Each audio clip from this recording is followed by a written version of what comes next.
Startups की fancy दुनिया हम सभी को उत्साहित करती है और हम सभी इस सेक्टर के बारे में जानने के लिए बहुत उत्सुक हैं। आपका इंतजार खत्म हुआ और अब इस बजिंग सेक्टर से जुड़ी सारी बातें आपके सामने आ जाएंगी ताकि आप भी अपने हिसाब से अपनी योजना बना सकें। परिचय। आज आप the dark side of startups किताब के बारे में जानेंगे, जिसे अरविंद अरोड़ा, जिनको हम सभी अदो सर के नाम से भी जानते हैं, और प्रणेश जैन ने लिखा है।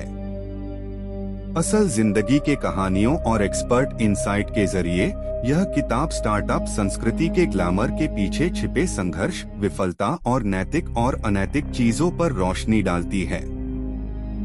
ये महत्वाकांक्षी संस्थापक, निवेशक और कॉलेज के छात्र के लिए आंखें खोलने वाली एक किताब है, जिसमें स्टार्टअप की दुनिया से सीखे गए महत्वपूर्ण लेंसेस को शेयर किया गया है।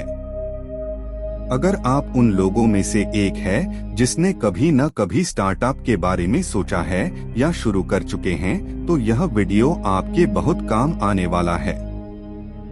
अरविंद अरोड़ा एक मशहूर भारतीय शिक्षक, एक प्रेरक वक्ता और सोशल मीडिया प्रभावकार हैं। अलग अलग प्लेटफॉर्म पर उनके 20 मिलियन फॉलोअर्स हैं।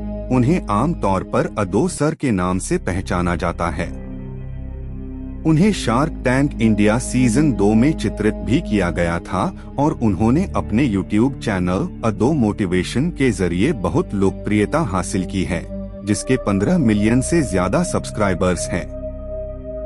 Pranesh Jain institute of chartered accountants of India के सदस्य हैं।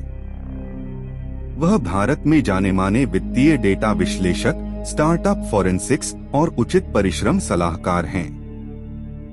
उन्होंने 500 से ज्यादा फंडेड स्टार्टअप्स के साथ काम किया और स्टार्टअप्स इकोसिस्टम का बहुत ज्यादा अनुभव लिया है। वह वीसी फर्म्स में एंगल निवेशक और वेंचर पार्टनर हैं। इसके अलावा उन्होंने स्टार्टअप इकोसिस्टम और वित्तीय शिक्षा पर 200 से ज्यादा सेशंस दिए हैं। अब तक तो आप समझ ही गए होंगे कि ये वीडियो कितना दमदार और उपयोगी है। किताब को आसानी से समझने के लिए हमने इसके महत्वपूर्ण लेंसेस को 12 अध्यायों में व्याख्या किया है। तो चलिए शुरू करते हैं। अध्याय 1। स्टार्टअप के शुरुआती दिनों में कंपनी के शेयर अलॉटमेंट में सावधानी। जब भी कोई कंपनी शुरू होती है तो कई लोग उसमें शामिल होने और उसकी ओनरशिप के लिए अपनी दिलचस्पी दिखाते हैं।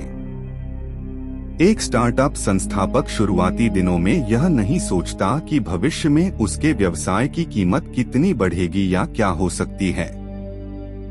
उनकी चाहत सिर्फ यही होती है कि अच्छे लोग उनके साथ जुड़े, और इसी वजह से उनके लिए यह फैसला ज्यादा मुश्किल नहीं लगता। यहाँ सिर्फ एक चीज जो कि ठीक करने की जरूरत है, वो है उन शेयर्स की ओनरशिप जो वे देना चाहते हैं। क्या वे इसकी कोई लिखित दे रहे हैं? और अगर नहीं, तो जब वह इंसान कंपनी से बाहर जाना चाहेगा, तो उस समय क्या परिस्थिति सामने आएगी और वे इससे कैसे डील करेंगे?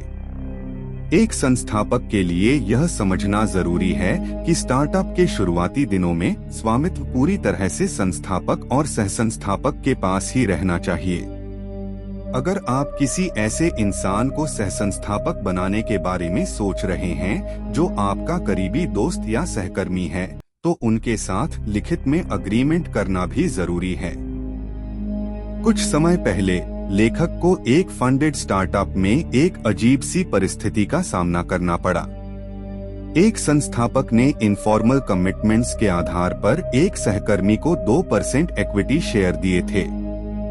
इस सहकर्मी को साथ मिलकर काम करना था और कंपनी के विकास में योगदान करना था। हालांकि महज 2 महीने के अंदर ही उन्हें आगे की पढ़ाई के लिए फॉरेन जाना पड़ा।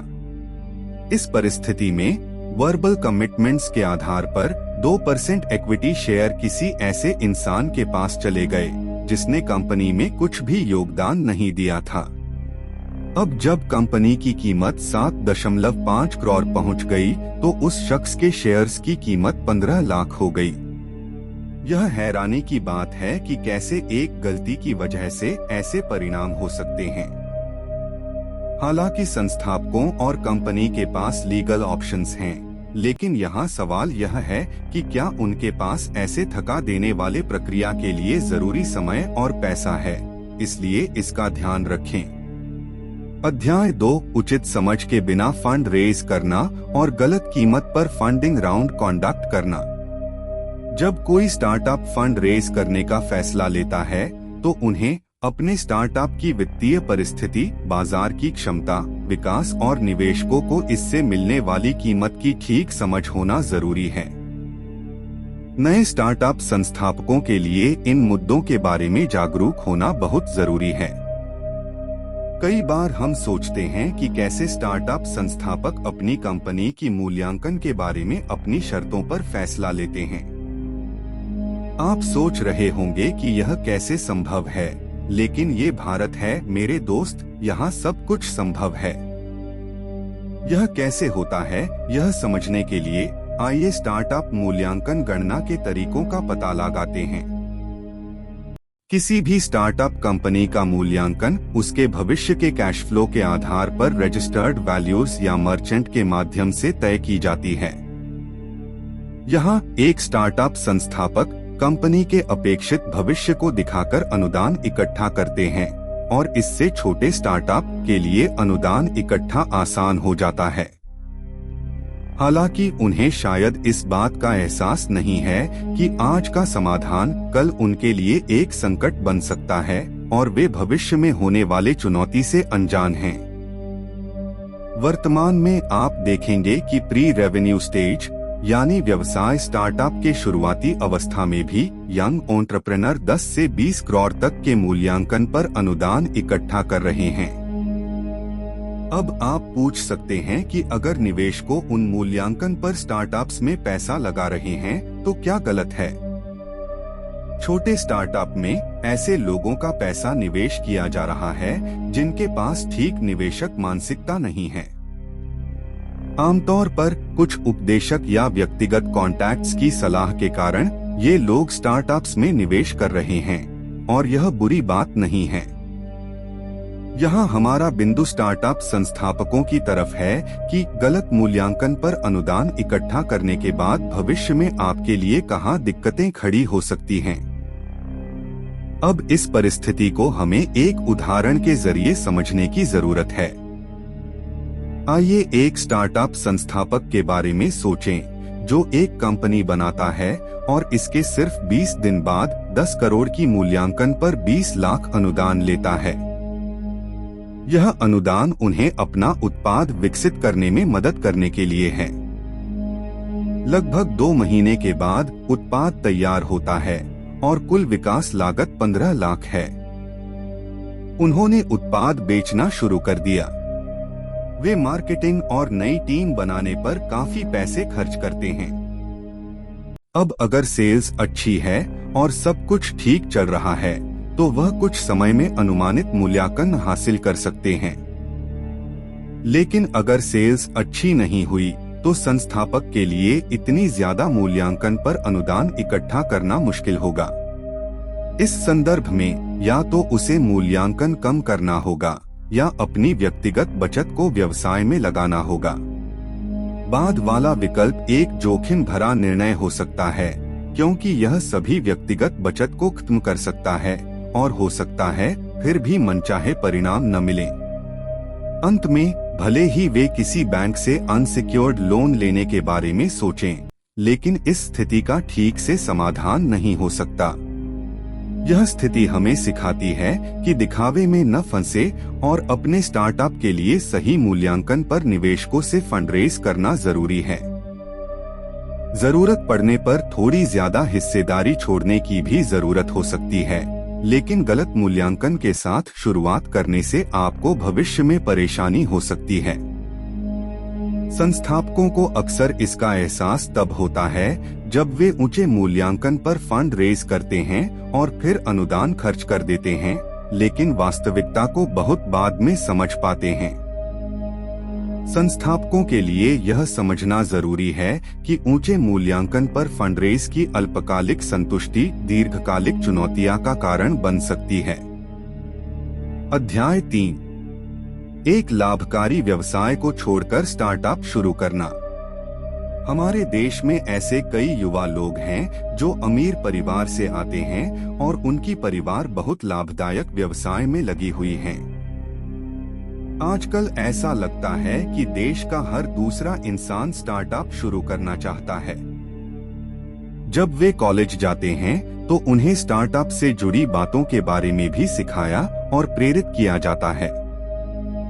ऐसे में कोई भी इंसान पुराने तरीकों से पारिवारिक व्यवसाय को जारी रखना पसंद नहीं करेगा, क्योंकि वहां उन्हें उतनी स्वतंत्रता नहीं मिलती जितनी वे अपने स्टार्टअप के जरिए हासिल कर सकते हैं। इसलिए वे परिवार के लाभकारी व्यवसाय को छोड़कर अपना खुद का स्टार्टअप शुरू करने के जुनून के साथ कड़ी मेहनत करते हैं।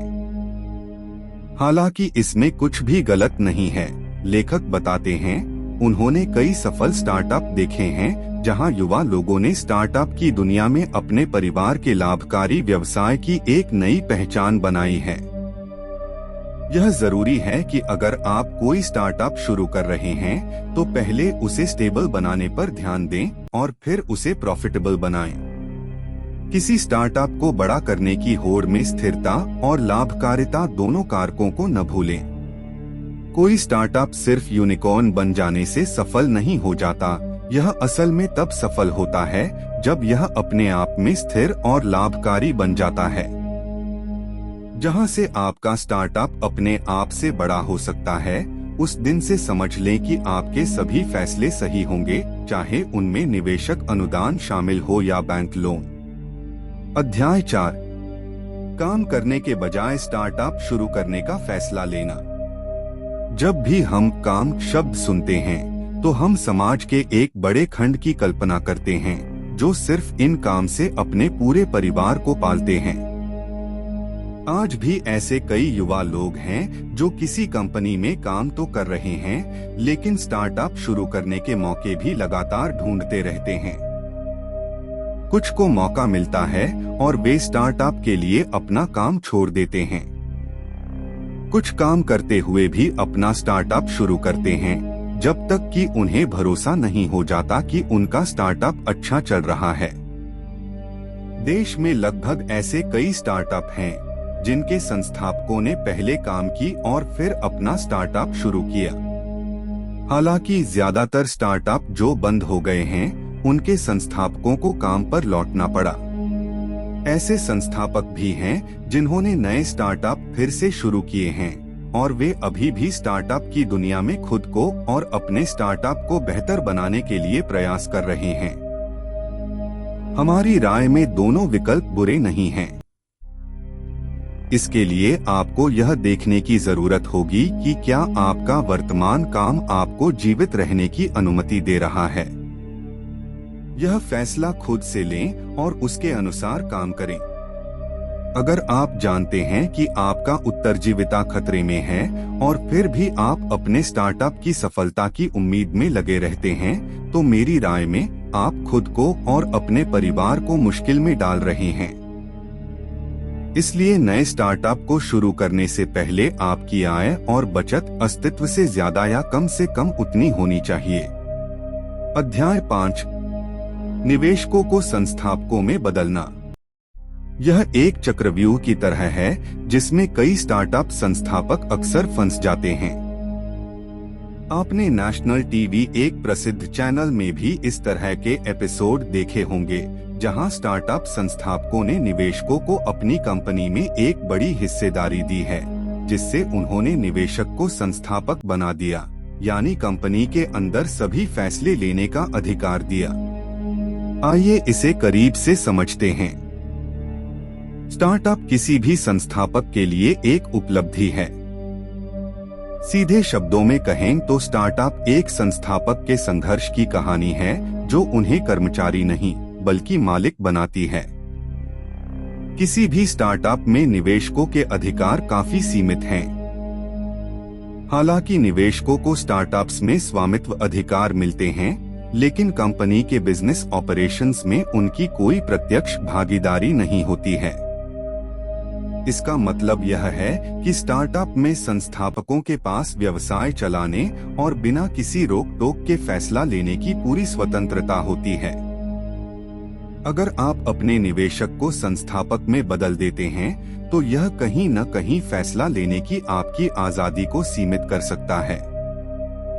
यह भी संभव है कि जिस मुख्य उद्देश्य के लिए आपने स्टार्टअप शुरू किया था वह खो जाए और आप अपनी ही कंपनी में कर्मचारी बन जाएं।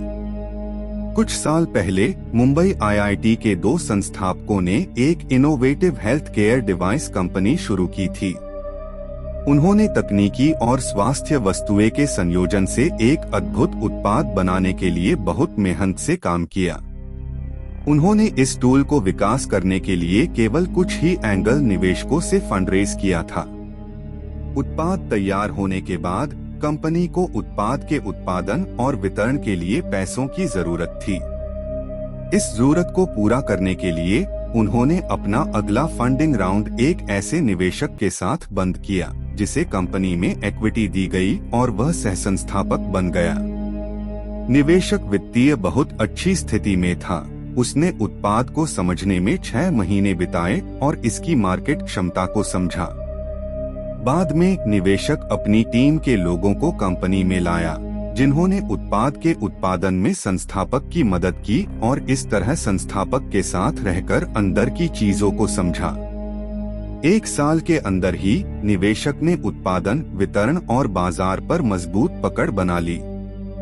इसके बाद निवेशक ने कंपनी के अंदर टकराव पैदा करना शुरू कर दिया और संस्थापकों पर दबाव बनाना शुरू कर दिया।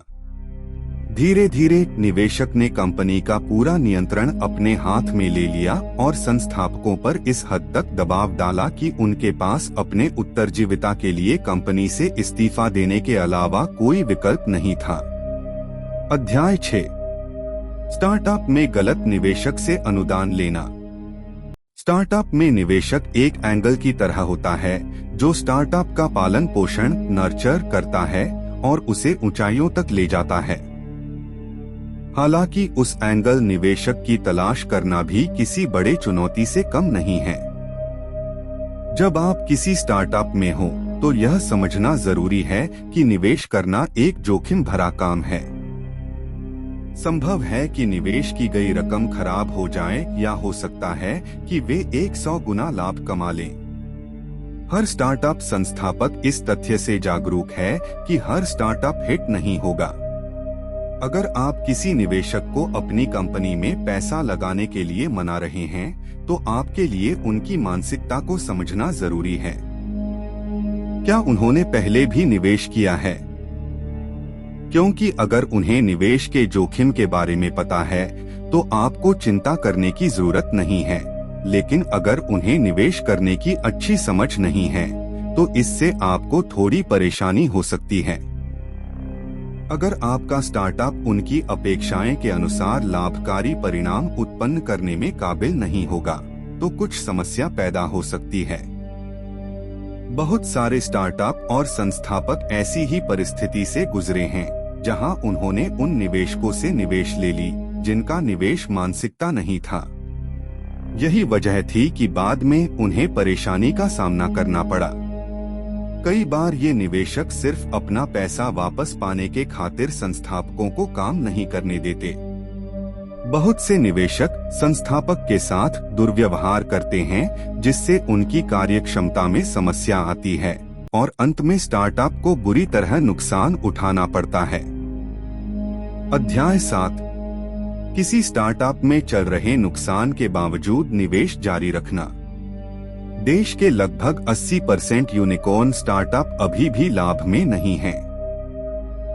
यह स्टार्टअप इकोसिस्टम इस तरह से विकास हुआ है कि किसी स्टार्टअप की मूल्यांकन के लिए लाभप्रदता एक जरूरत नहीं है, जो संस्थापकों के लिए एक बेंचमार्क के रूप में काम करता है।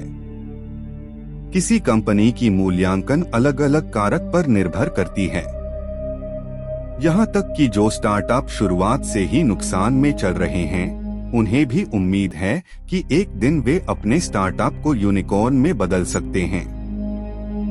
इसी उम्मीद में चलते रहने से स्टार्टअप्स को दूसरे कारकों के साथ साथ अपनी मूल्यांकन बढ़ाते समय नुकसान उठाते रहना होगा। अब अगर अनुदान का प्रवाह चलता रहता है तो आप फंडिंग राउंड खेलते खेलते अपनी कंपनी को यूनिकॉर्न में बदल सकते हैं। हालांकि अगर यूनिकॉर्न का स्टेटस हासिल करने से पहले या बाद में अनुदान खत्म हो जाती है तो आपके पास 3 विकल्प हैं। पहला विकल्प अपनी कंपनी के लिए बाय आउट करना है। दूसरा विकल्प अपनी कंपनी के लिए आईपीओ निकालना है। तीसरा विकल्प कंपनी को बंद करने का है। मजेदार बात यह है कि स्टार्टअप शुरू करने से लेकर यूनिकॉर्न बनने तक और यूनिकॉर्न बनने के बाद भी आपके लिए जोखिम की कोई कमी नहीं है। हालांकि इन सब के बीच आपको एक संस्थापक के रूप में कंपनी से अच्छी वेतन मिलती है, जो आपको उत्तरजीविता के तनाव से दूर रखती है। असली पैसा तब बनता है जब आपके रास्ते पहले विकल्प या दूसरे विकल्प के लिए खुलते हैं। अब आप समझ गए होंगे कि स्टार्टअप संस्थापक घाटे में स्टार्टअप चलाने का जोखिम क्यों उठाते हैं, इसलिए ताकि कंपनी ग्रो होने पर उन्हें शेयर्स से अच्छा लाभ हो। अध्याय 8 मुख्य उत्पाद और सेवाएं पर ध्यान केंद्रित करें। ज्यादातर स्टार्टअप को फंडिंग मिलने के बाद उनका ध्यान भटक जाता है और वे समझ नहीं पाते कि स्टार्टअप बनाने के पीछे उनका उद्देश्य क्या था। यह सब भूलकर वे अपनी कंपनी और उत्पाद सेवा को सिर्फ एक ब्रांड के रूप में बेचने की कोशिश करते हैं। इससे उनका ध्यान भटक जाता है। जब किसी स्टार्टअप के पास कई उत्पाद सेवा हो तो उन्हें मुख्य उत्पाद सेवा पर ध्यान देना चाहिए और उसकी गुणवत्ता में सुधार पर काम करना चाहिए, ताकि कोई दूसरा उत्पाद सेवा या ब्रांड बाजार में उसका मुकाबला न कर सके। यही वह चीज है जो आपके स्टार्टअप को बाजार में यूनिक सेलिंग प्रपोजिशन देती है। कई औसत गुणवत्ता वाले उत्पाद सेवा के साथ बाजार में आने से बेहतर है कि एक उच्च गुणवत्ता वाला उत्पाद सेवा बनाया जाए। अध्याय 9 स्टार्टअप शुरू करने के लिए जरूरी चीजें। इसके लिए सबसे पहले आपको इन प्रक्रिया से गुजारना होगा। विचार। सबसे पहले आपके पास व्यवसाय के आइडियाज होना चाहिए। अपने स्टार्टअप की तैयारी करने और उस पर काम करने से पहले अपने विचार को पूरी तरह से मान्य जरूर करें कि क्या सच में उसकी बाजार में मांग है। इस तरह से जब आप किसी विचार पर काम करना शुरू करते हैं तो आप ज्यादा मजबूत बिजनेस मॉडल के साथ बाजार में प्रवेश करने के लिए तैयार होंगे।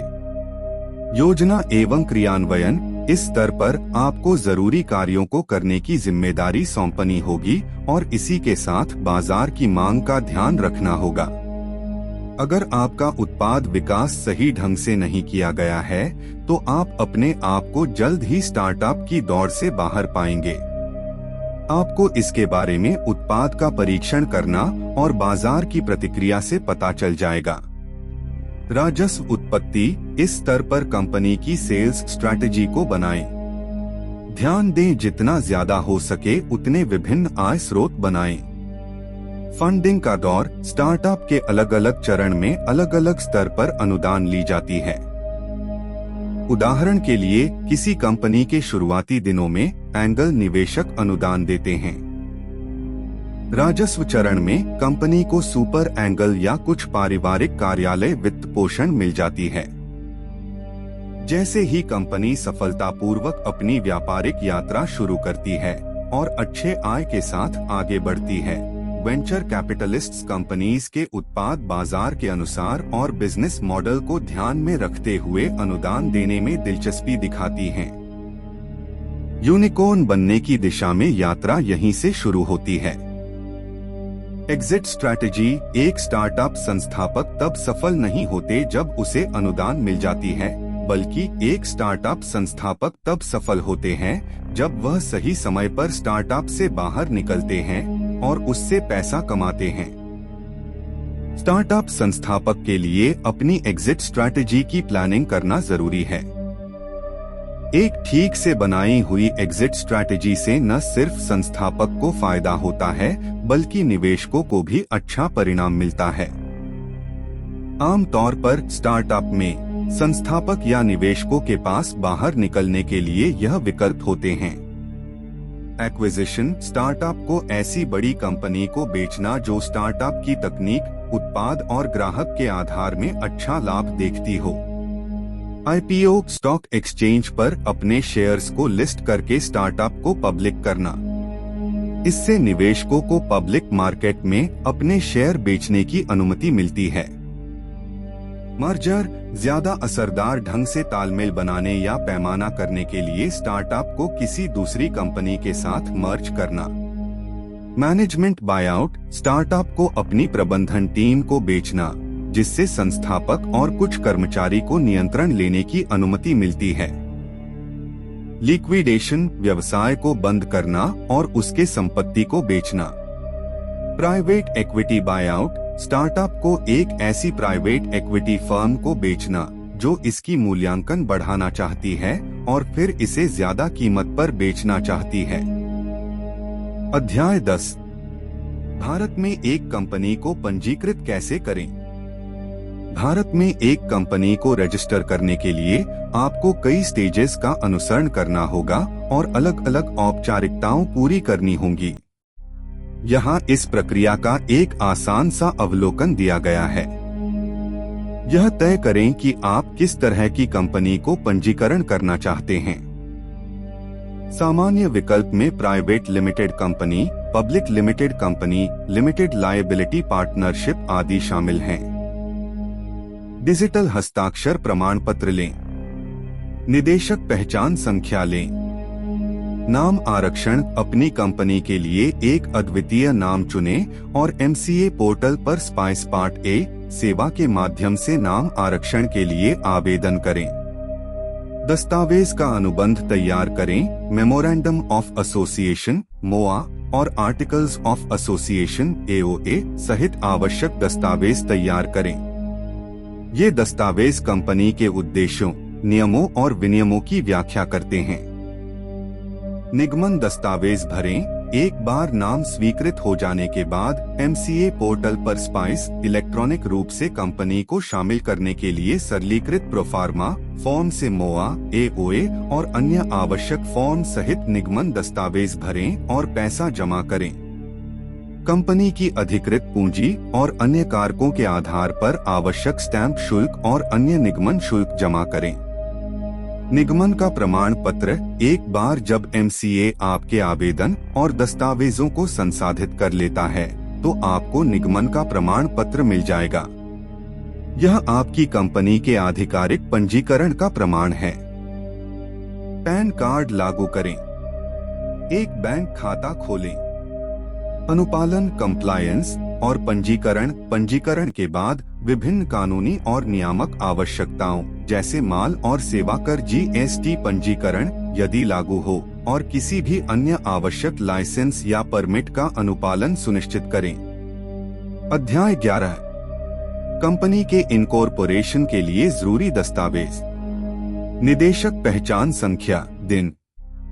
डिजिटल हस्ताक्षर प्रमाण पत्र DSC. Memorandum of association MOA. Association के लेख एओए। पंजीकृत कार्यालय का प्रमाण। पहचान पत्र का प्रमाण। Passport size photo. सहमति की घोषणा। फॉर्म DIR 2 और DIR 8। अनापत्ति प्रमाण पत्र एनओसी। उपयोगिता बिल। Pan card. व्यवसाय प्रारंभ करने की घोषणा फॉर्म INC 20A। अब आप तय कर सकते हैं कि आप किस प्रकार की कंपनी का पंजीकरण कराना चाहते हैं, एकल स्वामित्व, साझेदारी फर्म या सीमित देयता भागीदारी। उनके अपने फायदे और नुकसान हैं, जिनका विवरण इस पुस्तक में है। अध्याय 12, स्टार्टअप का बिजनेस मॉडल। स्टार्टअप मॉडल कई तरह के होते हैं। लेखक ने इस किताब में 20 से ज्यादा बिजनेस मॉडल बताए हैं। हम यहाँ सिर्फ कुछ ही महत्वपूर्ण बिजनेस मॉडल को चर्चा करेंगे। Freemium business model. Freemium model में यूजर्स को किसी सॉफ्टवेयर, गेम या सर्विस की बेसिक सर्विसेज का मुफ्त में इस्तेमाल करने की अनुमति दी जाती है, जिससे उन्हें जानने और अपने साथ जुड़ने के लिए उत्साहित किया जाता है। कुछ समय के बाद उपयोगकर्ता को अपग्रेड करने और अतिरिक्त या उन्नत विशेषताएं पाने के लिए पैसे जमा करने का विकल्प दिया जाता है। उदाहरण Gmail, Google drive, iCloud etcetera. Subscription business model. Subscription business model में कस्टमर्स को रेगुलर सब्सक्रिप्शन फीस के बदले रिकरिंग आधार पर उत्पाद या सेवा देना शामिल है। उम्मीद के मुताबिक और स्टेबल रेवेन्यू स्ट्रीम्स उत्पन्न करने के अपने क्षमता के कारण इस मॉडल ने अलग अलग इंडस्ट्रीज में काफी लोकप्रियता हासिल की है। उदाहरण Amazon prime, Netflix and Spotify. Market place business model. Market place business model में एक ऐसा प्लेटफॉर्म बनाया जाता है जहां बायर और सेलर कनेक्ट कर सकते हैं और ट्रांजैक्शन कर सकते हैं। इस मॉडल में मार्केट प्लेस ऑपरेटर इन इंटरैक्शन को आरामदायक बनाता है और कमीशन, लिस्टिंग फीस या सदस्यता शुल्क जैसे अलग अलग तरीकों से आय उत्पन्न करते हैं। उदाहरण Flipkart, Snapdeals, Amazon। Aggregator business model. Aggregator business model में एक ऐसा प्लेटफॉर्म बनाया जाता है जो अलग अलग सोर्सेज से इंफॉर्मेशन, प्रोडक्ट्स या सर्विसेज को इकट्ठा करके उन्हें कॉम्बाइन और आसान तरीके से उपयोगकर्ताओं के सामने दिखता है। एग्रीगेटर प्लेटफॉर्म सर्विस प्रोवाइडर तक पहुंच को अच्छी तरह एस्टैब्लिश करके कस्टमर की जिंदगी में वैल्यू ऐड करते हैं, जिससे उपयोगकर्ताओं को निर्णय लेने में मदद मिलती है। उदाहरण Ola taxi, Uber, Airbnb, Rapido. Pay as you go business model. Pay as you go business model, जिसे यूज बेस्ड या कंजम्पशन बेस्ड मॉडल के रूप में भी जाना जाता है, इसमें ग्राहकों को उत्पादों के लिए भुगतान करना शामिल है। यह मॉडल उपयोगकर्ताओं को फ्लेक्सिबिलिटी प्रदान कराता है, जिससे उन्हें फिक्स्ड प्लान्स या कॉन्ट्रैक्ट्स के लिए कमिटेड होने के बजाय सिर्फ उनके उपयोग के लिए भुगतान करने की अनुमति मिलती है। उदाहरण Amazon वेब सर्विस। निष्कर्ष। तो दोस्तों, यह the dark side of startups किताब की समरी है, जिसमें लेखक स्टार्टअप से संबंधित सभी चुनौतियों और अवसरों पर चर्चा करते हैं। इस पुस्तक में कुल 39 अध्याय हैं। हमने इसके सारांश में 12 अध्यायों को शामिल किया है। बाकी अध्यायों के लिए आपको इस किताब को विस्तार से पढ़ना चाहिए। इसमें आप यह भी जानेंगे कि स्टार्टअप फंड का उपयोग कैसे करें, यूनिकॉर्न स्टार्टअप और बड़े स्टार्टअप की वास्तविकता क्या है, स्टार्टअप में विषाक्त संस्कृति से कैसे बचें, स्टार्टअप संस्थापक आपकी निजी जिंदगी कैसे खराब करते हैं, अगर निवेशक अपना निवेश खो दें तो क्या करें। मैं प्रतिबद्धता से सदैव दूर रहूंगा। मतलब शुरुआत से लेकर अंत तक बाकी सारी जानकारी आपकी किताब में मिल जाएगी। स्टार्टअप में रुचि रखने वालों के लिए यह एक संपूर्ण पुस्तक है। तो अभी इस किताब को विवरण में दिए गए लिंक से खरीदें और इसे विस्तार से समझने का प्रयास करें। इस किताब से आपको अपने सभी सवालों के जवाब मिलेंगे। The dark side of startups किताब की समीक्षा।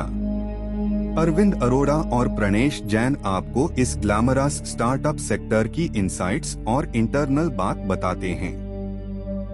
किसी कंपनी को कैसे रजिस्टर किया जाए, इसके डिटेल्स से लेकर इसे आगे फंडिंग कैसे किया जाए ताकि यह एक यूनिकॉर्न बन सके, इन दोनों लेखकों ने यह सुनिश्चित करने में कोई कसर नहीं छोड़ी है कि इस किताब के पाठकों को अंदर और बाहर की सभी बातें पता चले।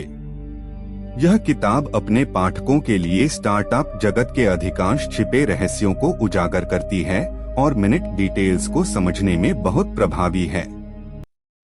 हालांकि किताब में एक स्पेसिफिक क्षेत्र है जो कई पाठकों के लिए रुचि का विषय नहीं हो सकता है, लेकिन जो इस स्टार्टअप कल्चर में घुसना चाहते हैं या समझना चाहते हैं, उसके लिए यह किताब सोने की खान साबित होगी। धन्यवाद।